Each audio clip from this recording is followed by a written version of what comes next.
Hello, denizens of the internet. Today it's Hackintosh News Day.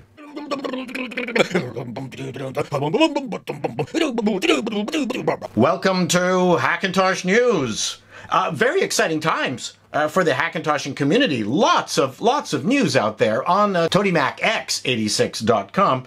They've already got news of individuals who have managed to get the beta of High Sierra, the Mac OS, on a Hackintosh on various CPUs and motherboards, which is very, very exciting. A couple of people have already managed to get the latest AMD Vega GPU running. Now that's insane. The Vega 64, that's an awful lot of power. That will be fantastic for editing Final Cut Pro. People have managed to get the Apple file system, the brand new one, the APFS file system running, which is fantastic, very exciting. I don't put betas on any of my Hackintoshes. I will wait for the final release of High Sierra to High Sierra to come out, and then I will put it on at least one of my boxes to check that out. Very, very exciting. Unfortunately, the GPU that I've got, the R9 Sapphire 280X, is still working. It's sad. I mean, I don't get review samples from manufacturers, so I've got this the 2013 card that's still running. It's fantastic, which is really depressing when you want to buy new stuff, to have your old stuff still working and you're a gearhead. That's depressing. But anyway, on to other interesting news. Several others on the Tony Mac X86 forum have managed to get High Sierra running on the brand new X299 platform from Intel. And they said it was the easiest Hackintoshing they've ever done. That's super exciting. And then one person has managed to get a Vega card working on that also. I would imagine that the X299 motherboard series from Intel is probably what the iMac Pro is going to be using, which is why there's compatibility, which is really super exciting.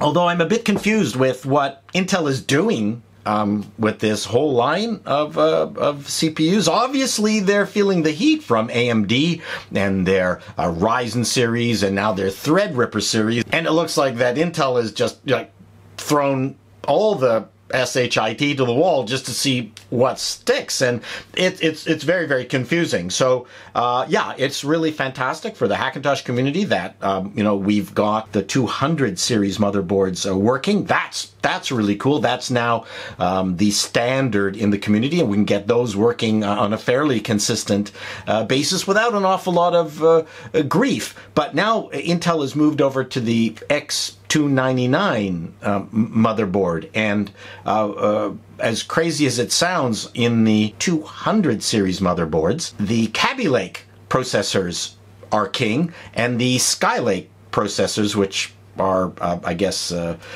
Generation 6, and the Kaby Lake is Generation 7. But in the X299 motherboard realm, the Kaby Lake processors are not as good as the Skylake. So this is utterly confusing. I won't get into the tech of that. Oh, and Intel has now announced, Coffee Lake. That's going to be coming out at the end of August, or at least they're announcing that it's going to be coming out, but I don't know when it's going to be coming out.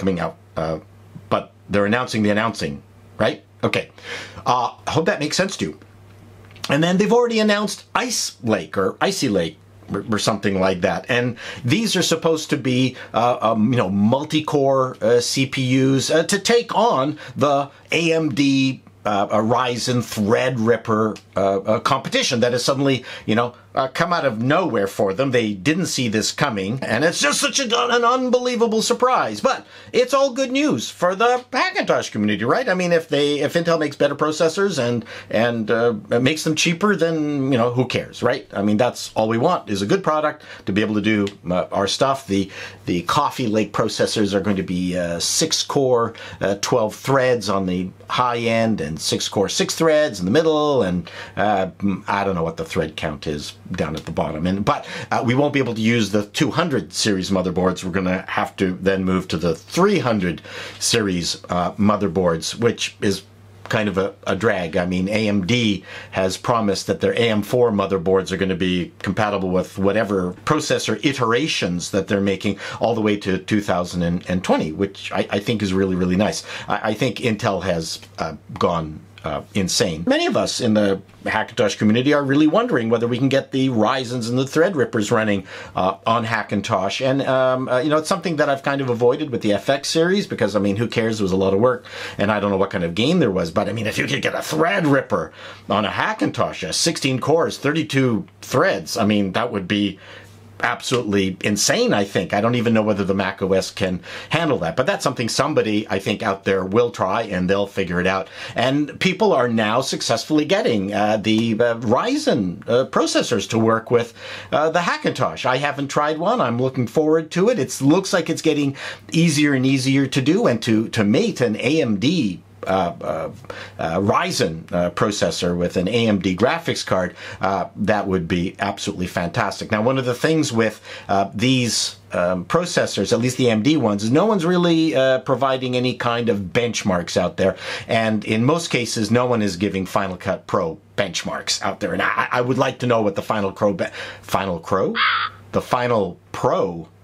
benchmarks are for all these new CPUs and GPUs. That's what I'm waiting for. But you know, when High Sierra comes out and we get the final version of it, then I will be benchmarking at least my gear against that. One last piece of news. I don't know whether it's true or not, but you know, those of you in the hack community know that NVIDIA has been updating its web drivers and making it compatible with each new iteration of the Hackintosh, even though there really is no Macintosh box to put these NVIDIA cards in.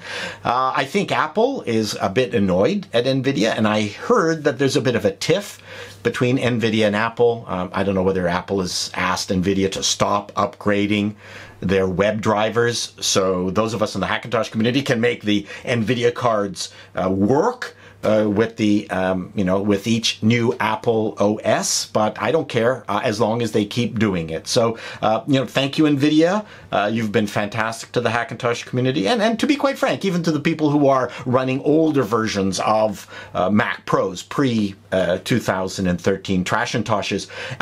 You know, they can put NVIDIA cards into their boxes, and NVIDIA has been updating the drivers for them. So, you know, you know, we all want to keep our boxes for as long as we can, and those are very good CPUs, to be quite frank. So, anyway, that's the end of Hackintosh news for today. Reporting, Paul Chato. Give me a thumbs up if you like this video, and subscribe if you don't, so I can torture you on a regular basis.